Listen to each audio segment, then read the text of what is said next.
Welcome to the Business of School podcast, brought to you by Coal Connect. Get ready for a journey of topical insights, engaging conversations, and maybe a few aha moments from the business, finance and technology side of schools. Coal School experts are your host, and with our guests from the world of education, we're about to embark on a learning adventure to support you in the business of your school. With a robust background in both educational leadership and technology, Hayden Gyles from Bursars combines a passion for improving school operations with a deep understanding of client needs.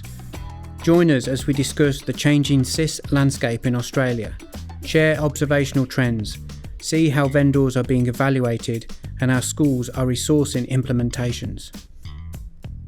Welcome, Hayden, to the Business of School podcast.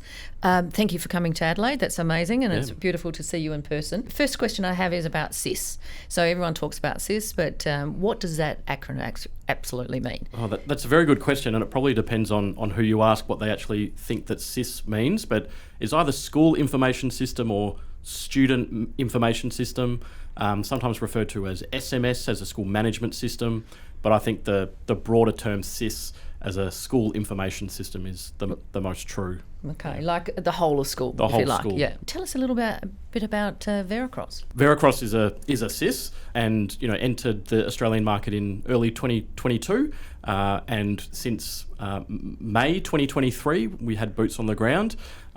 We've had a lot of interest from schools, but as Bursars as a business, it's a school information system that does all of the key parts of the running of the school, from admissions management to alumni management, and everything in between, including the finance system as well. How was the reception by the Australian audience? Very positive.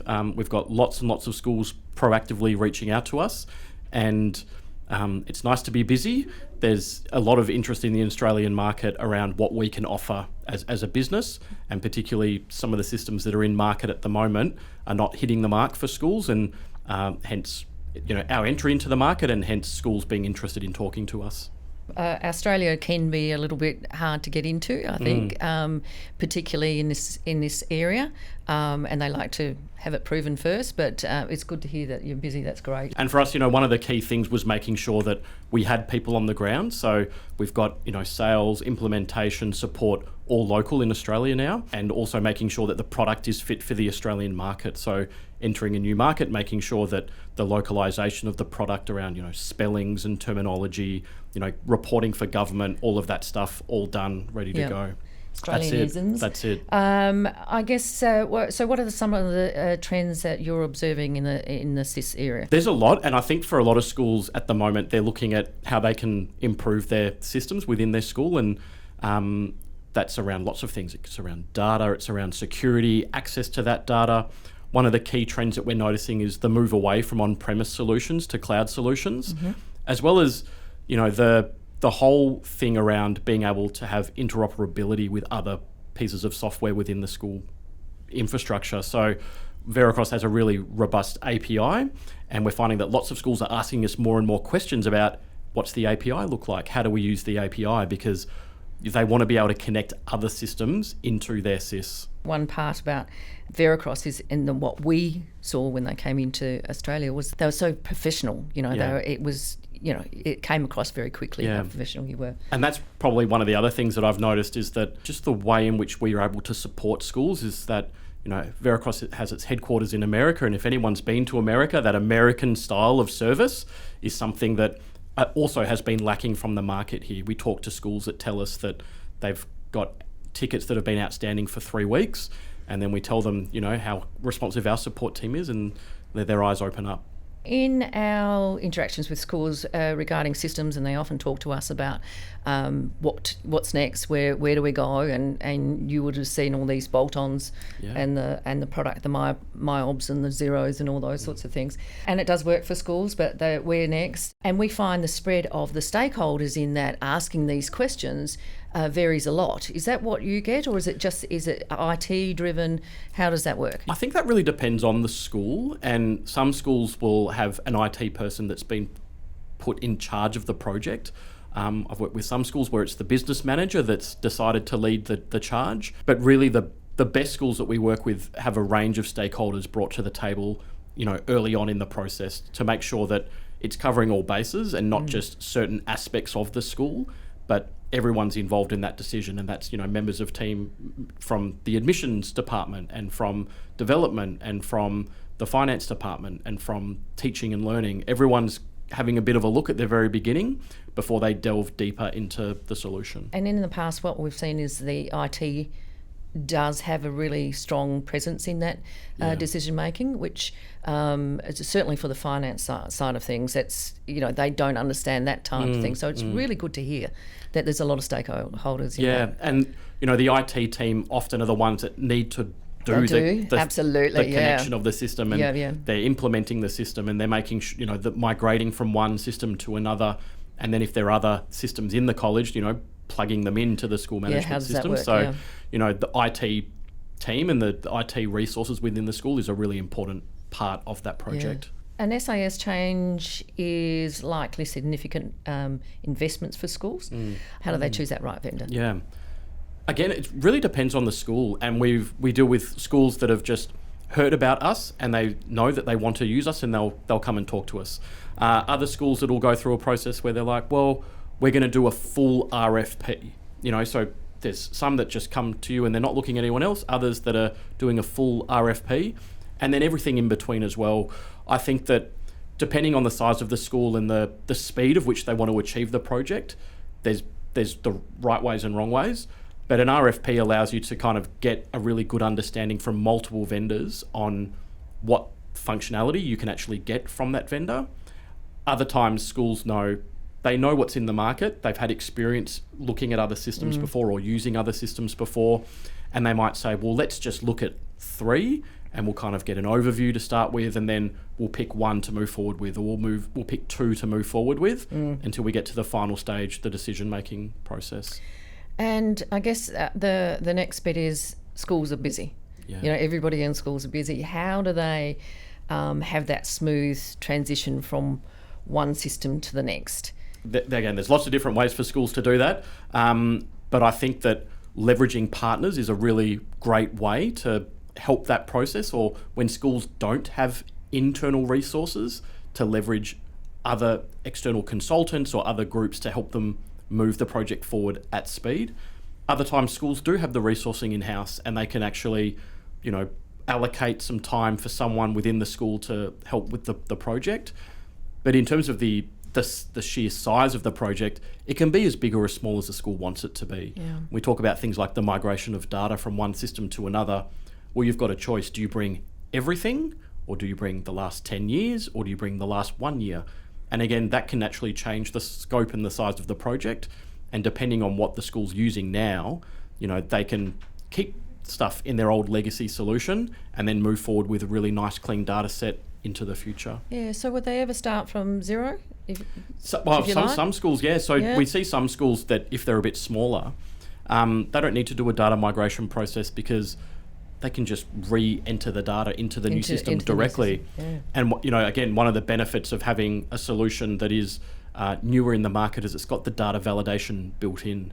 You think about the old school management systems that have been around for 20 years, on a on-premise database, you could type whatever you want. I've seen phone numbers that have, a phone number -mum, in a phone number field.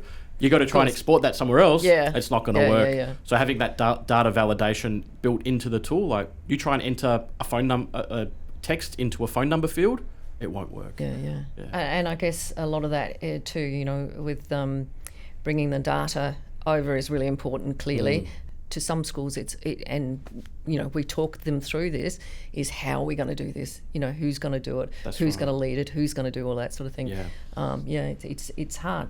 How do you see the SIS landscape in Australia evolving in the next few years? It's a really broad question, but I think that the trends that we're seeing is that schools really want to move to the cloud now.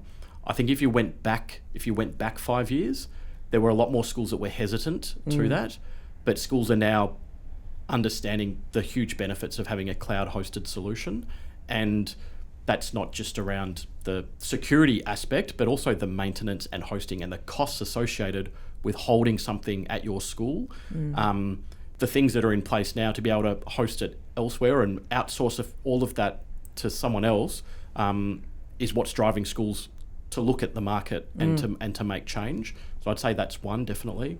I'd say the other one is that integration piece where schools are looking at, how do we future-proof ourselves into the future? We know that our school information system needs to be our source of truth, and we don't want to change it again. We don't want to be doing this project again in 5 years' time. So picking something that they know will carry them into the future, and they future-proof themselves by having a SIS that's got a really great integration framework built around it.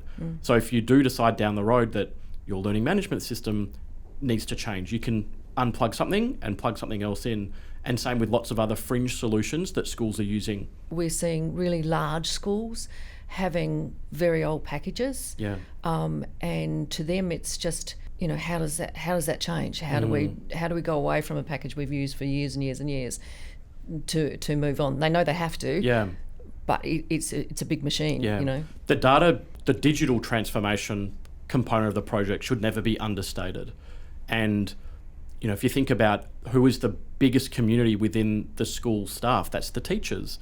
And upsetting the teachers is never a good idea because they're the ones that are extremely time poor.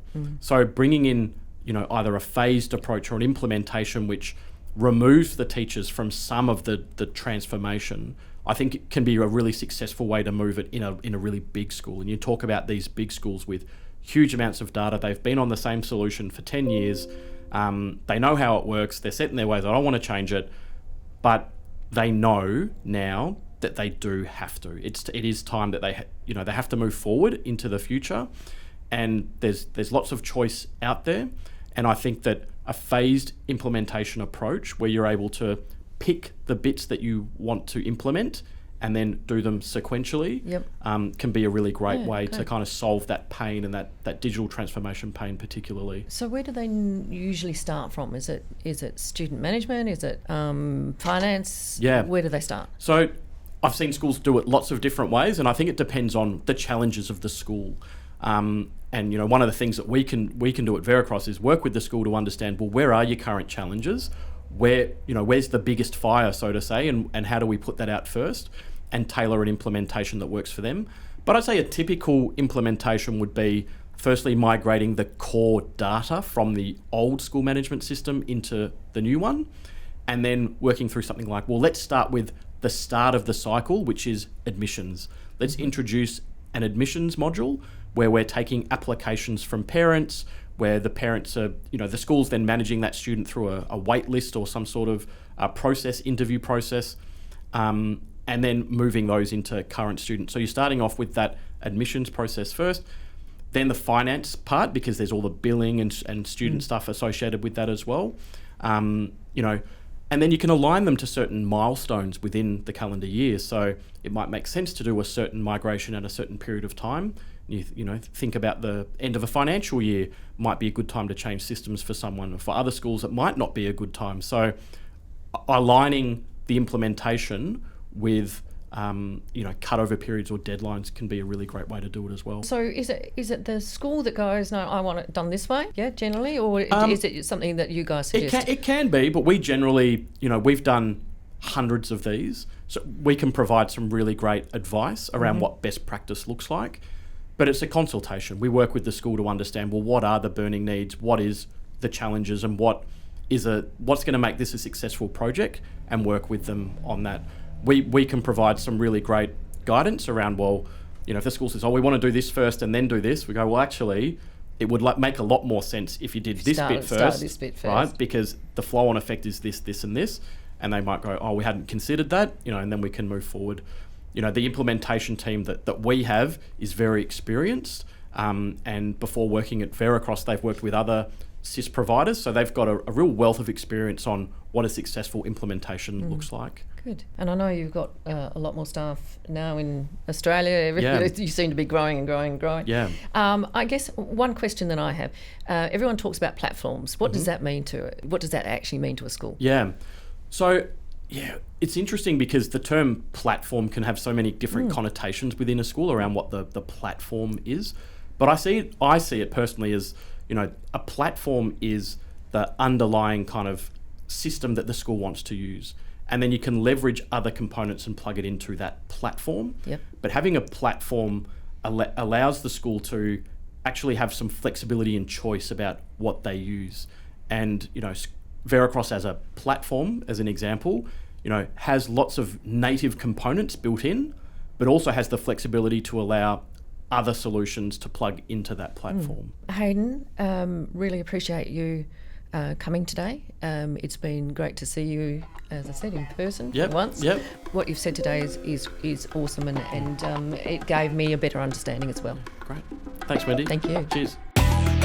And that's a wrap for this episode of the Business of School podcast. We've enjoyed the conversation today and would love to have you join us for future episodes. Please hit the subscribe button and follow the links below to find more information and resources to support you and your school team. Until next time, keep being innovative, keep being awesome, and remember, there is always opportunity to improve on the journey.